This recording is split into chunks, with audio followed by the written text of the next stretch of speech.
और इन्होंने इस अकीदे बातिल के मुकाबले में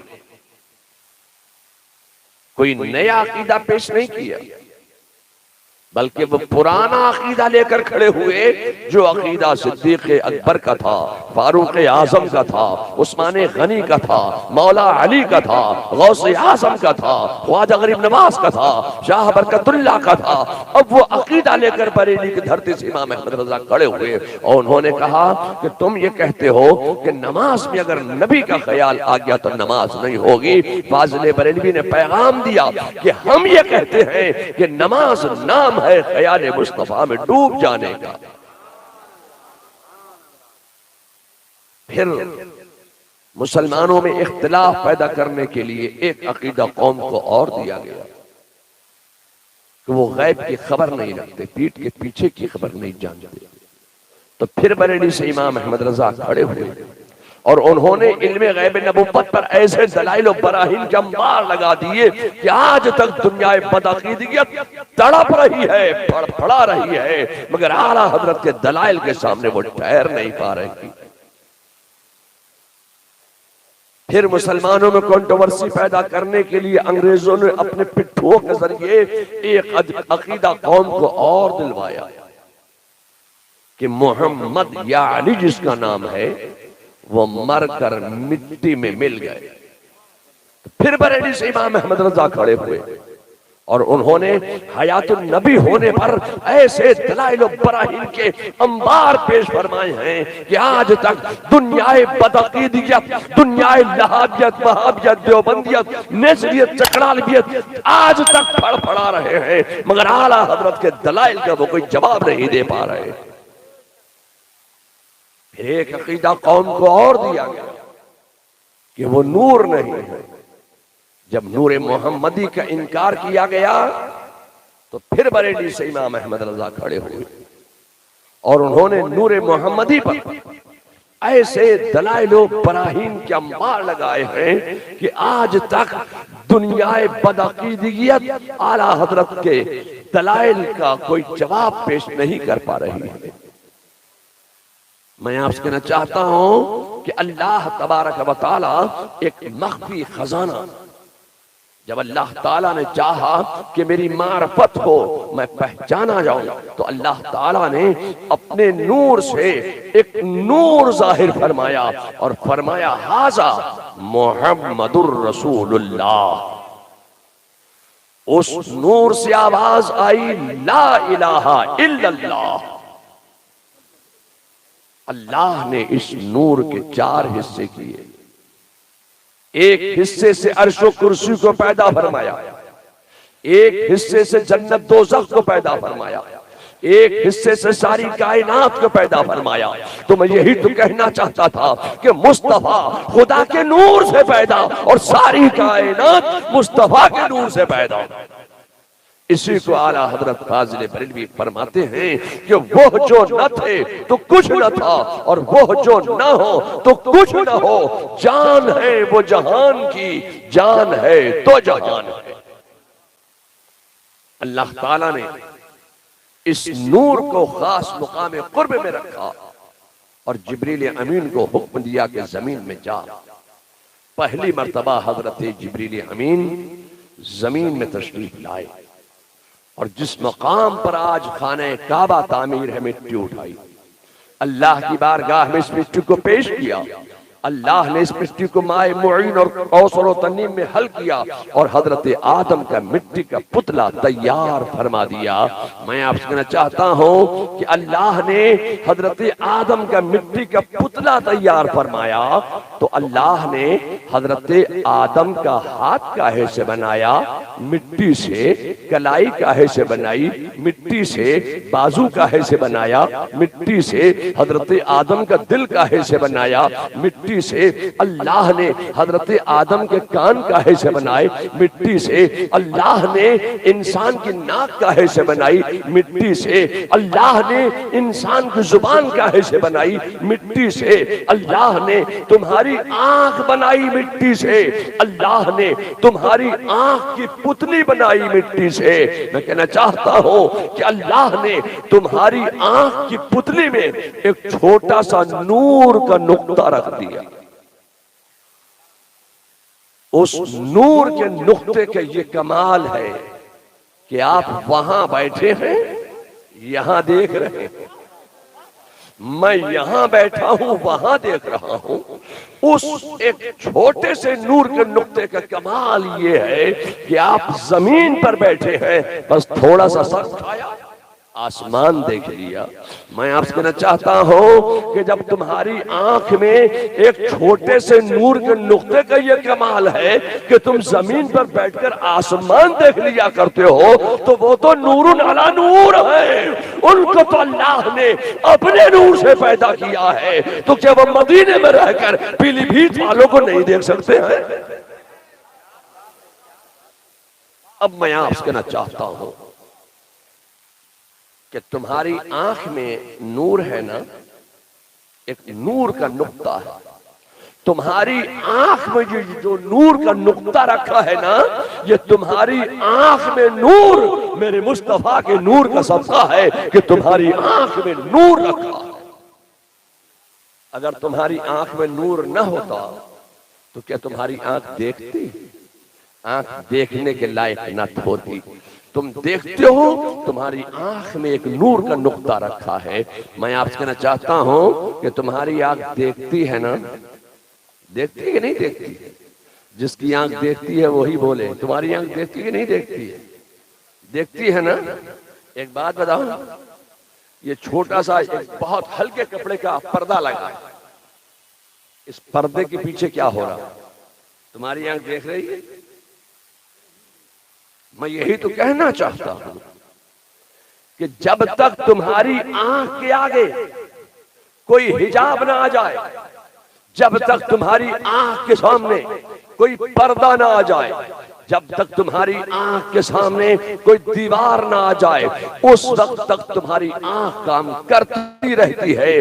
आंख के सामने कोई पर्दा आ गया, कोई हिजाब आ गया, कोई दीवार आ गई, आंख का काम खत्म हो गया। लोगों, मैं आपसे कहना चाहता हूं, तुम्हारी आंख के सामने एक पर्दा आ जाए तो आंख का काम खत्म हो जाए, मगर मुझे बताओ कि वो कौन सी आंख थी कि मदीने शरीफ में मस्जिद नबवी में जुमे का खुतबा दे रहे हैं और मस्जिद नबवी से मदीनतुल मुनव्वरा से 300 मील की दूरी के फासले पर मुकामे नेहावंद में कुफ्र इस्लाम की जंग हो रही है और सिपह सालार आजम हजरत सारिया रज़ी अल्लाह तआला अन्हो, हजरत सारिया से थोड़ी सी भूल हो गई, थोड़ी सी चूक हो गई।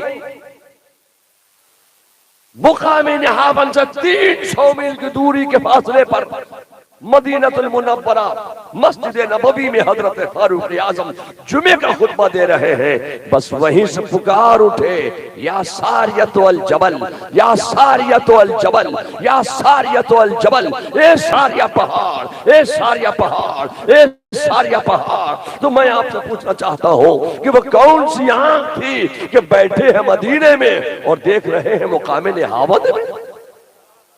वो कौन सी आंख थी? मैं कहना चाहता हूं कि हजरत फारूक आजम की आंख का ताल्लुक सिर्फ रूह से नहीं था। खुदा की कसम, फारूक आजम की आंख का ताल्लुक मुस्तफा की रूहानियत से हो गया था। बैठे हैं मदीने में, देख रहे हैं मुकामे नेहावंद में।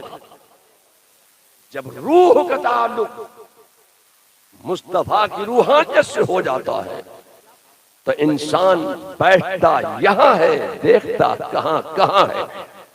और आगे बढ़िए, बगदाद का एक मैदान है, बगदाद के मैदान में हजरत सैयदना गौस आजम तकरीर कर रहे हैं और तकरीर करते करते गौसे आजम की मुकद्दस जुबान से एक जुमला निकला कि कदमी हाज़ही अला रक़बत कुल्ल वली अल्लाह, यानी मेरा ये कदम तमाम औलिया की गर्दनों पर है।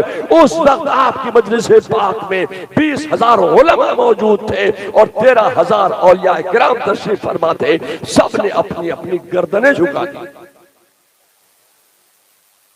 उनमें एक बुजुर्ग थे जिनका नाम था हजरत अली बिन हीती।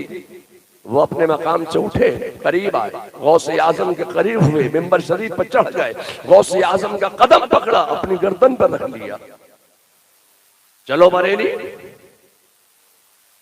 आला हजरत फाजिल बरेलवी फरमाते हैं कि अगर किसी ऐसे मकाम पर तुम फंस जाओ जहां कोई दरिंदा तुम्हारे ऊपर हमला आवर होना चाहता हो तो अली बिन हीती का नाम ले देना, कोई दरिंदा तुम्हारे ऊपर हमला नहीं करेगा। और फिर फरमाते हैं कि किसी ऐसे मकाम पर फंस जाओ जहां मच्छर बहुत ज्यादा नुकसान पहुंचाते हो तो अली बिन हीती का नाम ले देना, कोई मच्छर नुकसान नहीं पहुंचाएगा। मैं सोचता हूं या अल्लाह, अली बिन हीती के नाम को ये मकाम कैसे मिल गया? तो खुदा की कसम ये बरकत है गौसे आजम के मुकद्दस कदम की कि अली बिन हीती के नाम को ये मकाम मनसब मिल गया। मगर मैं आपसे कहना चाहता हूं कि जिस वक्त गौसे आजम बगदाद के मैदान में तकरीर फरमा रहे हैं, उसी वक्त में बगदाद से कई हजार मील की दूरी के फासले पर गजनी के पहाड़ में हजरत मोइनुद्दीन चिश्ती इबादत इलाही फरमा रहे हैं। गौसे आजम ने बगदाद के मैदान में कहा कि कदमी हाज़ही अला रक़बत कुल्ल वली अल्लाह, मेरा ये कदम तमाम औलिया की गर्दनों पर है। हजरत ख्वाजा गरीब नवाज ने गजनी के पहाड़ से जवाब दे दिया, ला बल ऐनी व रासी, नहीं बल्कि मेरे सर पर और मेरी आंखों पर। मैं सोचने लगा, या अल्लाह, क्या गरीब नवाज ने गजनी के पहाड़ में बगदाद रेडियो स्टेशन लगा रखा था? क्या मोइनुद्दीन चिश्ती गजनी के पहाड़ पे बैठकर गौसे आजम की तकरीर बगदाद रेडियो स्टेशन से सुन रहे थे? या ख्वाजा गरीब नवाज ने गजनी के पहाड़ में सैटेलाइट लगा रखा था, सैटेलाइट से तकरीर सुन रहे थे? या गरीब नवाज ने गजनी के पहाड़ में वायरलेस लगा रखा था, वायरलेस से तकरीर सुन रहे थे? या गरीब नवाज ने गजनी के पहाड़ में टेलीफोन लाइन बिछवा रखी थी, टेलीफोन पर तकरीर सुन रहे थे? या गरीब नवाज के हाथ में मोबाइल था, मोबाइल पर तकरीर सुन रहे थे? मैं कहना चाहता हूं कि ये वो दौर था कि जब न रेडियाई लहरें थी, न रेडियो स्टेशन था, न टीवी चैनल था, न सैटेलाइट था, न मोबाइल था, न टेलीफोन था, न वायरलेस था। तो ख्वाजा गरीब नवाज बगदाद के मैदान की आवाज कैसे सुन रहे हैं? और बगदाद के मैदान से कई हजार मील की दूरी के फासले पर हजरत ख्वाजा गरीब नवाज गजनी के पहाड़ में आवाज कैसे सुन रहे हैं? मैं आपसे कहना चाहता हूं कि गौसे आजम की जुबान का ताल्लुक सिर्फ रूह से नहीं था। खुदा की कसम, गौसे आजम की जुबान का ताल्लुक मुस्तफा की रूहानियत से हो गया था। बैठे हैं बगदाद में, आवाज पहुंच रही है गजनी के पहाड़ में, और गरीब नवाज के कान का ताल्लुक सिर्फ रूह से नहीं था, गरीब नवाज के कान का ताल्लुक मुस्तफा की रूहानियत से हो गया था। लोगों, मैं आपसे कहना चाहता हूं कि आला हजरत फाजिल बरेलवी फरमाते हैं कि रूह का कमाल क्या है, रूह का काम क्या होता है, रूह अपना असर जिसमें इंसानियत पर कैसा रखती है। तो एक मिसाल देकर मैं अपनी बात आपके जहन में महफूज करना चाहता हूं। हम शिकम मादर में आए, 1 महीना गुजरा, 2 महीने गुजरे, 3 महीने गुजरे, 4 महीने गुजर गए, पांव बन गया मगर हिलता नहीं है, हाथ बन गया मगर डोलता नहीं है, दिल बन गया मगर धड़कता नहीं है, सर बन बन गया मगर हिलता नहीं है। मैं आपसे कहना चाहता हूं कि कान बन गया मगर सुनता नहीं है, जुबान बन गई मगर बोलती नहीं है। 4.5 महीने गुजरे, 5वां महीना आ गया। जैसे ही 5वां महीना आया, रूह आ गई, रूह आ गई। दिल धड़कने लगा, पाँव हिलने लगा, हाथ डोलने लगा, आंख देखने लगी, कान सुनने लगा, बच्चा हिलने लगा। ये रूह का कमाल है, यही रूह का कमाल है। बच्चा पला बढ़ा, जवान हुआ, मर गया। ये मर क्यों गया? रूह निकल गई, रूह निकल गई। पाँव मौजूद है मगर बेकार है। रूह निकल गई मगर हाथ मौजूद है मगर बेकार है। रूह निकल गई, दिल मौजूद है मगर बेकार है। रूह निकल गई, जुबान मौजूद है मगर बेकार है। रूह निकल गई, आंख मौजूद है मगर बेकार है। मैं आपसे कहना चाहता हूं कि अगर इसी रूह का ताल्लुक मुस्तफा की रूहानियत से हो जाए तो रूह चली जाए तो चली जाए, आंख देखती रह जाए, कान सुनता रह जाए, हाथ डोलता रह जाए, पांव चलता रह जाए। लोगों, रूह का मकाम और होता है, रूहानियत का मकाम और होता है। मगर इन नादानों को आप देखें, जो बात इन लोगों को रूह वालों के लिए कहना चाहिए थी वही बात इन लोगों ने रूहानियत वालों पर फिट कर दी। वही बात इन्होंने एक आलिम दीन पर फिट कर दी। वही बात इन लोगों ने वलियों पर फिट कर दी। वही बात इन लोगों ने नबियों पर फिट कर दी। नहीं चलेगी। एक नबी का मकाम और होता है, वली का मकाम और होता है, रूह वाले का मकाम और होता है, और रूहानियत वाले का मकाम और होता है।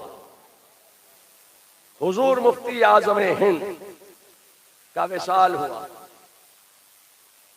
हुजूर मुफ्ती आजम हिंद के विसाल के 3 दिन के बाद आपका जनाजा तख्ते गुस्ल पर रखा गया। तख्ते गुस्ल पर लिटाए गए। मुफ्ती आजम को गुस्ल दिया जा रहा है।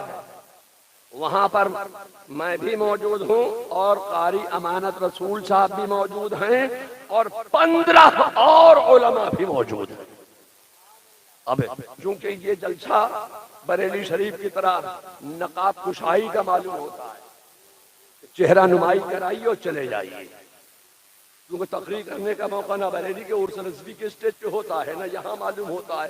उलमा की एक लंबी कतार है, तो अब ऐसे मौके पे मैं तफसीली गुफ्तगू कैसे बयान कर सकता हूँ। 15 और उलमा, हुजूर मुफ्ती आज़म हिंद को गुस्ल दिया जा रहा है, पानी डाला जा रहा है। एक चादर पड़ी हुई है, थोड़ी सी चूक हो गई, थोड़ी सी गलती हो गई, गुस्ल दिया जा रहा है मुफ्ती आज़म हिंद के जनाजे को, मैयत को। चादर पड़ी हुई है, पानी डाला जा रहा है, थोड़ी सी गलती हो गई, चादर जनाजे से खसक गई। जैसे ही चादर जनाजे से खसकी, मुफ्ती आज़म ने हाथ बढ़ाया, चादर पकड़ी और सतरपोशी फरमा ली। इन लोगों में कहना चाहता हूं कि जो तख्ते गुस्ल पर लेटा है ये रूह का जलवा है, और जो हाथ बढ़ाकर चादर पकड़ रहा है ये रूहानियत का जलवा है।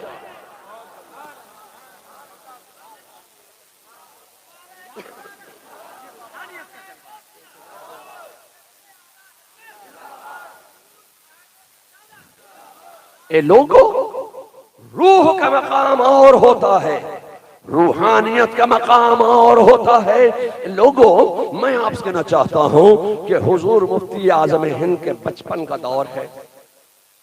आला हजरत के पास कोई बाकायदा दारुल उलूम नहीं था, मदरसा नहीं था, कोई बाकायदा मदरसा नहीं था आला हजरत के पास। आला हजरत मुख्तलिफ औकात में कभी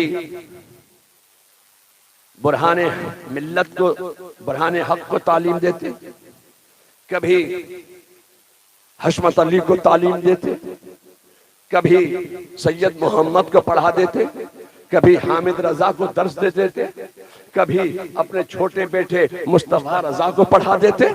मैं आपसे कहना चाहता हूं कि आला हजरत फाज़िल बरेलवी के दर्स में जो बैठ गया, आला हजरत ने हशमत अली को किताब पढ़ाकर शेरे बेशे सुन्नत बना दिया है। आला हजरत ने मुस्तफा रजा को किताब पढ़ाकर मुफ्ती आजम हिंद बना दिया है। आला हजरत ने हजरत बुरहाने हक को किताब पढ़ाकर ईदुल इस्लाम बना दिया। मैं आपसे कहना चाहता हूं कि आला हजरत ने मौलाना अमजद अली को किताब पढ़ाकर सदरुल शरिया बना दिया। आला हजरत ने जिसको पढ़ा दिया उसको अपने वक्त का इमाम बना दिया। मुख्तलिफ औकात में जब दीन की खिदमत से, जब फतवा नबीसी से आला हजरत को कुछ वक्त मिलता था, तब वो कुछ अपने तलामजा को दर्स दिया करते। आज अपने छोटे बेटे मुस्तफा रजा को दर्स दिया। असर की नमाज से पहले कुछ वक्त मिला तो अपने छोटे बेटे मुस्तफा रजा को किताब पढ़ाई, दर्स दिया। मुस्तफा रजा आला हजरत अपने वालिद माजिद आला हजरत और अपने उस्ताद से किताब पढ़कर बाहर निकले, देखा अभी असर की अजान नहीं हुई है। मस्जिद शरीफ की तरफ रवाना हो गए असर की नमाज अदा करने के लिए। मस्जिद में दाखिल हुए, देखा अभी असर की अजान नहीं हुई। मस्जिद में दाखिल हुए तो सामने देखा एक रहल रखी हुई थी। उस रहल पर मुस्तफा रजा ने वो किताब रख दी और किताब को बंद कर दिया।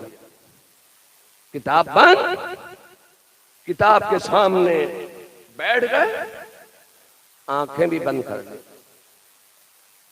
अब आला हजरत मस्जिद शरीफ में तशरीफ लाए असर की नमाज अदा करने के लिए, तो दूर से देखा कि साहिबजादे किताब का मुताला फरमा रहे हैं। तो आला हजरत खुश हो गए कि मैंने अभी दर्स दिया है, इनको पढ़ाया है और यहाँ ये आमोख्ता दोहरा रहा। आला हजरत खुश हो, मगर जब थोड़ा करीब पहुंचे देखा किताब बंद है। करीब पहुंचे देखा किताब बंद, और करीब पहुंचे तो थोड़ा झुक कर देखा कि साहिबजादे की आंखें भी बंद हैं। आला हजरत को कुछ जलाल आया और जलाल के आलम में फरमाया, साहिबजादे ये आप क्या कर रहे हैं कि किताब भी बंद और आंखें भी बंद। मुस्तफा रजा का जवाब सुनो। जब मुस्तफा रजा ने अपने वालिदे माजिद अपने उस्तादे मोहतरम को यह जवाब दिया था, उस वक्त मुस्तफा रजा की उम्र शरीफ सिर्फ 7 साल की। जवाब सुनो, फरमाते हैं कि आज मैं एक तजर्बा कर रहा हूं। पूछा कैसा तजर्बा? कहा हुजूर, मैंने एक किताब में पढ़ा था कि अल्लाह ने इंसानों को 2 आंखें नहीं 4 आंखें दी हैं, 2 ऊपर आंखें दी हैं, 2 दिल के अंदर आंखें दी हैं। आज मैं एक तजर्बा कर रहा हूं कि ऊपर की आंखें बंद करके दिल की आंख से किताब का मुताला किया जा सकता है या नहीं किया जा सकता है। तो आला हजरत फाज़िल बरेलवी ने फौरन ही दूसरा सवाल कर दिया। फरमाया, तो साहबजादे आज आपको क्या तजर्बा हासिल हुआ है? तो जवाब सुनो, फरमाते हैं कि आज मुझे तजर्बा ये हासिल हुआ है जैसा कि मैं ऊपर की आंखें खोल कर किताब का मुताला कर सकता हूं, उससे कहीं ज्यादा बढ़कर मैं ऊपर की आंखें बंद करके दिल की आंख से किताब का मुताला कर सकता हूं। ये मुफ्ती आजम का मकाम था कि उन्होंने बचपन में समझा दिया कि अल्लाह ने इंसानों को 2 नहीं 4 आंखें दी हैं, 2 ऊपर आंखें दी हैं, 2 दिल के अंदर आंखें दी हैं। जब ऊपर की आंख बंद हो जाती है तो अंदर दिल की आंख खुल जाया करती है। अल्लाह ने इंसानों को 4 आंखें दी हैं। अब ये 4 आंखें आपको समझना है तो फिर ये नकाब कुशाई के जलसे में नहीं समझा पाऊंगा मैं, चेहरा नुमाई के जलसे में मैं वो 4 आंखें आपको नहीं बता पाऊंगा। अब इंशाअल्लाह ताला जब फिर कोई मौका मिलेगा तो मैं मुफस्सल गुफ्तगू इसी मज़मून पर करूंगा, क्योंकि बहुत से उलमा तशरीफ फरमा हैं। मैं अगर मैं ही बोलता रहूंगा तो दूसरे भी में आए हुए मदू मेहमान हैं, उनको भी टाइम देना है और ये तो खाली हंसते रहेंगे, मुझे तो ये भी नहीं कर सकते, जज़ाकल्लाह भी नहीं कर सकते। तो फिर मुझे सारा एहसास तो मुझी को करना पड़ेगा, ये तो 12 कल्ला भी नहीं कर सकते। तो इसलिए मैं एहसास करते हुए अपनी तकरीर को खत्म करता हूं और दूसरे मुकर्रिर को आने का मौका देता हूं। अल्लाह ताला इस मजलिस को अपनी बारगाह में दर्जा कबूलियत अता फरमाए और इस मजलिस में हुजूर मुफ्ती आज़म हिंद की बरकतें, आला हजरत की बरकतें हमें और आपको सबको नसीब फरमाए।